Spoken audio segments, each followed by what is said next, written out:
Hey guys, I finally did it. I built the alternate model of the Hulkbuster, which is on the right here, and the original is on the left. And I gotta tell you, when you see these side by side, the original is just even worse than we thought. Everybody remembers the Hulkbuster, the greatest LEGO Marvel set of all time. No, I'm just kidding. But check this out. You can actually dump out all the pieces from this and build this epic Hulkbuster that looks so much better using all of the same pieces. So literally, all you have to do is buy this set on the left, dump out the pieces, and build this. Let me explain how this happens.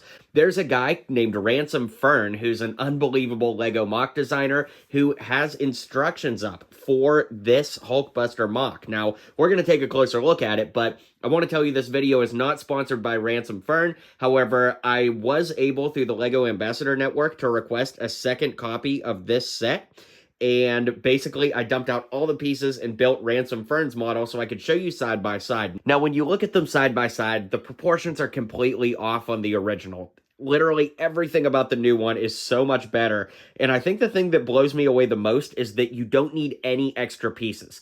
Now, I have to be honest with you guys, it could be operator error, but as I was building this, there were a couple pieces that the instructions said to use that were not there, but I'm willing to accept that maybe I messed it up while I was building, but I did want to let you guys know that. So it's kind of hard to compare them side by side because they're so big, but let's take a look at the worst of the worst as a quick crash course on the original. The worst part was moving these shoulder blades down and having this big open area, whereas over here, they do move a little bit, but they don't really move quite as easily. And as you move the arm, actually, let me show you on this side. As you move the arm up, it kind of moves with the arm, so it's not quite as egregious on the new model. On the original model, we have these really boxy shoulders, and over here, there is a little bit of roundness to the shoulders, which really works. But what I love the most is really this section right here, especially compared to the original. This feels so flat, and this one has a little bit of curvature to it. If we move the camera, you can see it does have a little bit of curvature there, which is really, really nice. So it does use the exact same headpiece because, we're using the same thing here. And on the original, it lifts up and it is pretty sturdy.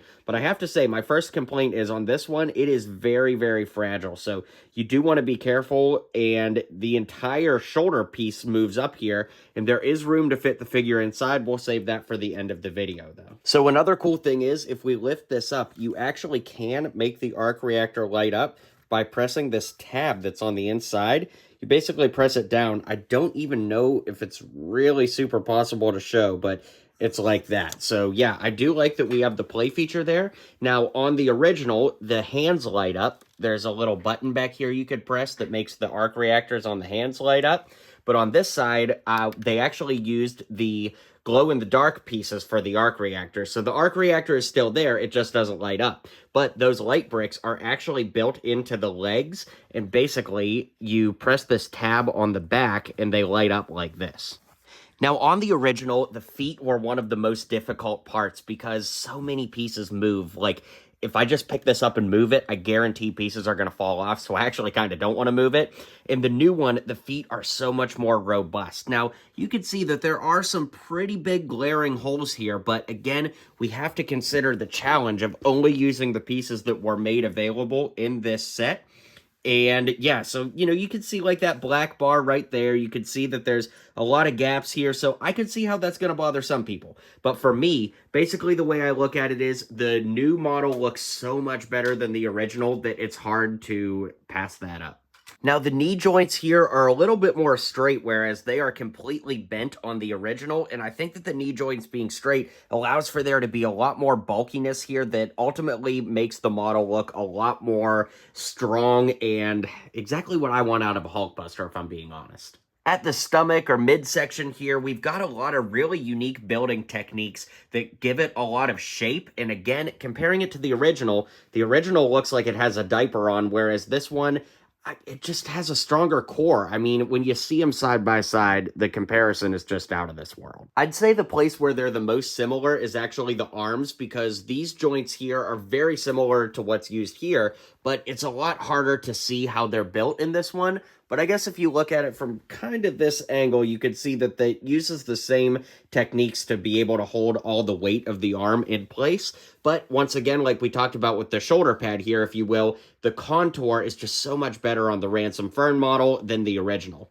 The wrist guard, if you could call it that, with all these drum lacquered gold pieces are actually pretty similar between the two models, so there's not too much to pick apart there. And then the hands are actually quite similar as well, especially the fingers. The constructions aren't 100% the same, but they're similar enough, and honestly, you can kind of give it a pass because why fix what ain't broken? The hands were not what was wrong with the original. So the backs of the models actually have quite a bit of difference, and this is one place where I think that the new model really does kind of fall apart compared to the original, and that, of course, is right here on the back panel. I just don't know that I love this quite as much as I love it on the original. I think that the original has a lot of good contouring right here, whereas in the new one, it's got kind of that concave thing going on, and it's not bad. I just don't love this section quite as much on the new model as I do on the old one. That being said, just about everything else is much, much better on the new model. It's crazy to me in retrospect a year later looking at how, like, the original one, the legs are kind of like caving in on themselves, and the new one is standing very strong and proud, which I really, really like. As far as play features, there aren't really any, but you can lift up these panels on the back that give you better access to the light bricks that we looked at when we were on the front. And of course, you just want to make sure you pull those back out a little bit so that the lights aren't always on and your batteries don't die.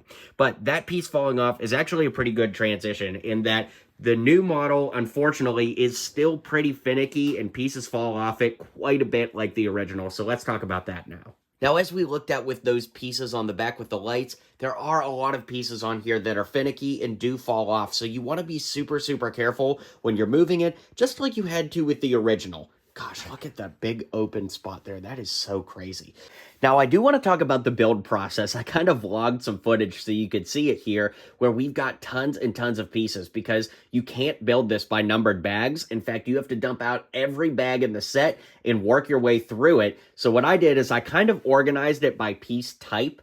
And really, without having like a million different plates, it would be very hard to do this. So I did kind of compartmentalize, but gosh, it was a long build, and I stopped counting after 12 hours total. I broke it up across about 2 weeks, but still, I'm glad to have my kitchen table back, that's for sure.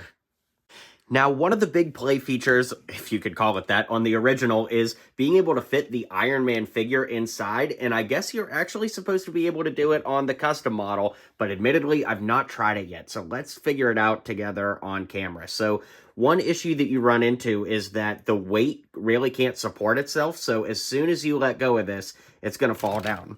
And a piece can fall off like that. Remember I was saying about pieces falling off? So let's set that aside for right now. Let's see if we can fit the Iron Man figure inside.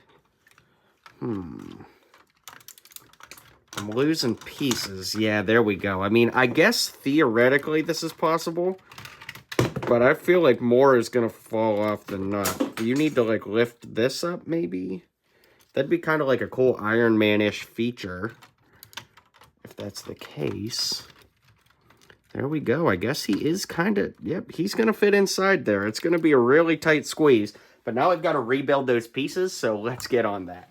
So while I rebuild this, I'll cut in with a little voiceover. I actually wasn't super happy with the footage you just watched, so I went back to retry shooting it, and more pieces fell off, and like the entire front plate fell off, and just a lot happened that was not really great for making me love the sturdiness of this model. And so I did want to be real with you guys that, unfortunately, this is just a really finicky model. So it's not made for kids to play with, obviously, and to some extent, it's even hard to just pick up and move and, you know, do these play features as you see them here. So I always try to keep it real with you guys, and I love this model. I think that it looks great, but you really can't toy or tinker with it too much without pieces starting to fall off. All right, I've got all the pieces in, and you can see the figure does fit in there. I could probably finagle it to fit in, like, a little bit tighter. I'm not really sure, though.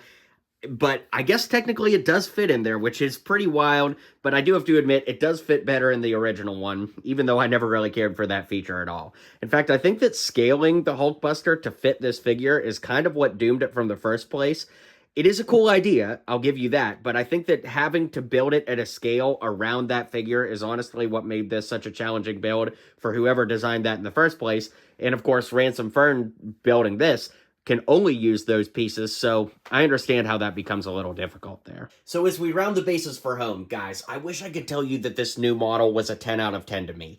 The original is like a 0 out of 10, but this is like a solid 8.5 or 9 out of 10. Unfortunately, the fact that so many pieces are still kind of finicky and can fall off really does bother me, and unfortunately, in my opinion, we're all entitled to one, I think that a Hulkbuster at this scale, especially using the piece allotment given here, is doomed to fail. But what I do want to say about this model is it was the most unbelievable experience to build this as a LEGO builder myself and realize that somebody had the vision to take all the pieces from this, dump them out, and turn them into this. That was absolutely incredible to me, and I just have to say hats off to Ransom Fern. I will be watching his career with great interest, as Palpatine would say, because I really want to see what else we could do with superhero sets and just LEGO sets in general. I love the idea that you could take something so awful and turn it into something better. Kind of reminds me of the song Hey Jude. Anyways, let me know what you guys think of this comparison. Let me know if you're going to do the Ransom Fern model build now. And be sure to check out the link down below. It's not an affiliate. I just want to shout out a great LEGO creator. So, I'll see you guys on the next video. And until then, build on.